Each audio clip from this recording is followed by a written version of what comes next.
صاحب کا سوال ہے کہ ایک خاتون اپنے بیٹے کی شادی اپنے رشتہ داروں میں کرنا چاہتی ہیں اور اس خاتون کا خاوند اپنے رشتہ داروں میں یعنی دوسری جگہ کرنا چاہتے ہیں، تو ایسی صورت میں بچہ کس کی بات ماننے کا پابند ہے یا درمیانی راہ کیا ہے؟ دیکھیے، یہ ایک ایسا معاملہ ہے جس میں اختلاف کی گنجائش نہیں ہے، یا کم از کم یہ ہے کہ کھینچا تانی کی گنجائش ہرگز نہیں ہے۔ نکاح میں جو شریعت نے اصول رکھے ہیں ان میں یہ ہے کہ بنیادی بات دین، صحیح عقیدہ، سنت، نماز، شرافت، حیا، یہ بنیاد ہے، اور اس کے ساتھ ساتھ تھوڑا بہت روزگار کا ہونا بھی ضروری ہے، اور اسی طرح کوشش یہ کی جانی چاہیے کہ شادی رشتہ اپنے رشتہ داروں میں ہی کیا جائے۔ اگر ہمسر کوئی موجود ہے تو ہمسر، اور ہم جانتے ہیں کہ قرآن کریم نے اور اسی طرح رسول کریم صلی اللہ علیہ وسلم نے مسلمان کو صلہ رحمی کا حکم دیا ہے، تو یہ صلہ رحمی کا ایک ذریعہ ہے۔ رشتہ لینا یا دینا یہ صلہ رحمی کا ایک ذریعہ ہے، اس کے ذریعے رشتوں میں، تعلقات میں پختگی آتی ہے، اور آدمی وقتاً فوقتاً غمی خوشی پہ ویسے ہی کسی بہانے اپنے بیٹے کو یا اپنی بیٹی کے گھر جاتا رہتا ہے زیارت کے لیے، اور اس طرح حال احوال معلوم ہوتے رہتے ہیں۔ تو اس طرح صلہ رحمی کا یہ ایک ذریعہ بھی ہے، جہاں دیگر اس میں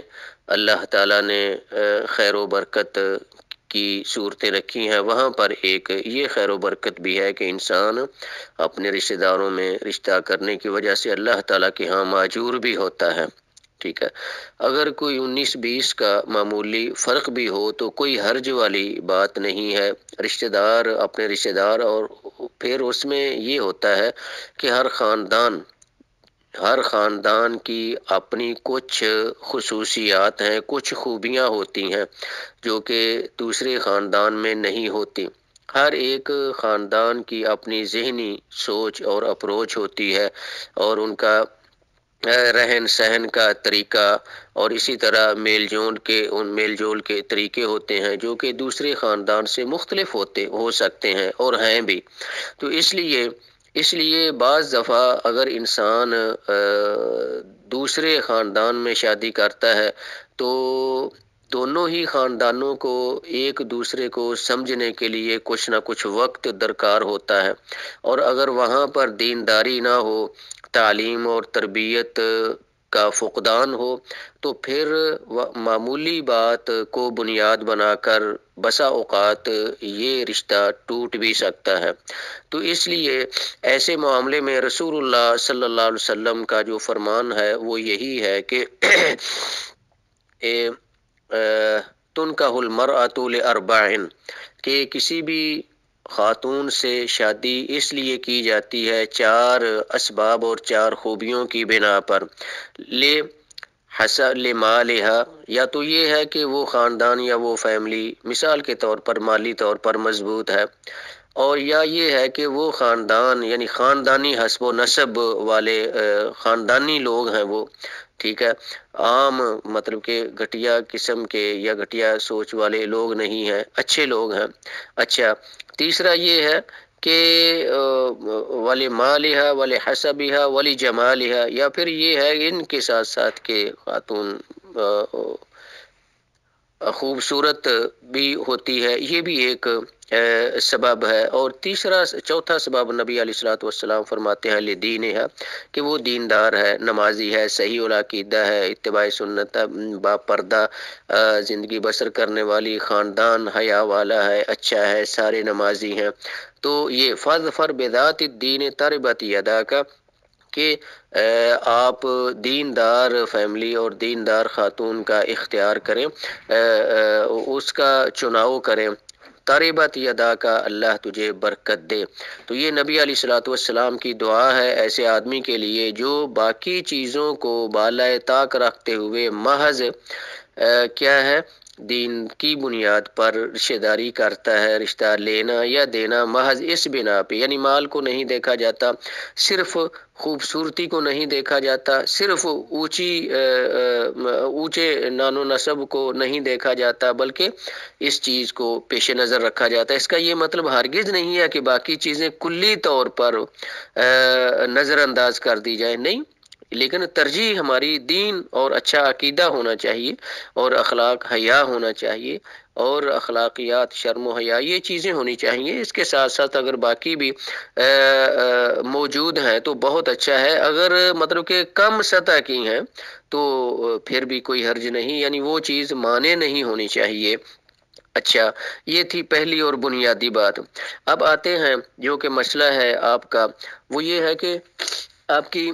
والدہ محترمہ یا بچے کی والدہ، اس کی کچھ اور رائے ہے، اور ان کے خاوند کی یعنی کہ آپ کے والد کی یا بچے کے والد کی کچھ اور رائے ہے رشتہ لینے میں، بیٹے کی شادی میں۔ اچھا، اب اس میں یہ دونوں پابند ہیں استخارے کے۔ دیکھیں رسول اللہ صلی اللہ علیہ وسلم کے صحابی بیان کرتے ہیں کہ نبی علیہ الصلوۃ والسلام ہمیں استخارے کی اس طرح تعلیم دیا کرتے تھے جس طرح سورۃ فاتحہ سکھائی جاتی ہے۔ تو یہ چونکہ ایسا معاملہ ہے جس کے متعلق کچھ نہیں کہا جا سکتا کہ کل کو کیا ہونے والا ہے، اور کون سا رشتہ یا کون سے خاندان کے ساتھ رشتہ داری ملانا، یہ اللہ کے علم میں بہتر ہے مستقبل میں، دین میں اور دنیا کے اعتبار سے۔ تو اس لیے دونوں کو ہی استخارہ کرنا چاہیے اور بار بار کرنا چاہیے، اور بیٹے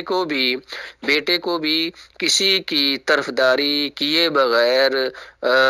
بالکل غیر جانبدار رہتے ہوئے دونوں کے سامنے جو ان کے حقوق ہیں ان کی ادائیگی وہ ضروری ہے، اور دونوں کا ہی احترام وہ فرض ہے بیٹے پر، اس کے لیے دونوں ہی واجب الاحترام ہیں، اور کسی کی پارٹی بن جانا یہ مناسب نہیں ہے۔ لیکن میں چلتے یہاں پر ایک بات کہنا چاہوں گا انتہائی احترام کے ساتھ، اور وہ یہ ہے کہ خاتون کو اپنی ضد نہیں کرنا چاہیے، چونکہ خاتون پر اس کے شوہر کی فرما برداری فرض ہے،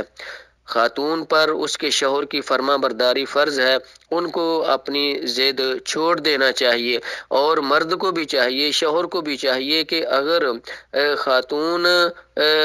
کی ضد کی وجہ معقول ہے، یعنی وہ کس لیے اپنے رشتہ داروں میں رشتہ کرنا چاہتی ہیں کہ وہ تعلیم، تربیت، اخلاق، دینداری کے لحاظ سے وہ بہتر رشتہ ہے اس رشتے سے جہاں اس کے شوہر کرنا چاہتے ہیں، تو پھر ایسی صورت میں شوہر کو اپنے موقف پہ نظر ثانی کرنے کی ضرورت ہے، دونوں کو ہی اپنے اپنے موقف پر نظر ثانی کرنے کی ضرورت ہے، اور یہ ایسا نہیں ہے کہ 2 منٹ میں فیصلہ کر لیا جائے، نہیں، بلکہ ان سے مہلت لی جا سکتی ہے، ہفتہ، 10 دن، 2 ہفتے، مہینہ تک مسلسل استخارہ کیا جائے، اور اس کے بعد پھر کوئی فیصلہ کیا جائے، اور میرے خیال میں پھر یعنی اس کو اختلاف اور تنازع کا ہرگز سبب نہیں بننا چاہیے۔ آخر یعنی جس کے پاس معقول وجہ ہے یا معقول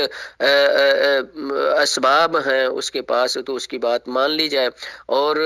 جس کے پاس ایسا نہیں ہے تو پھر انہیں اپنی رائے اور اپنی بات پہ مصر بھی نہیں رہنا چاہیے، اور تاکہ گھر کا ماحول خراب نہ ہو، اور خاص کر کے بیٹے اور بیٹیوں کے رشتوں کے متعلق میاں بیوی کا باہم اتفاق رائے سے ایسے معاملات نمٹانا یہ انتہائی ضروری ہے، وگرنہ معاملات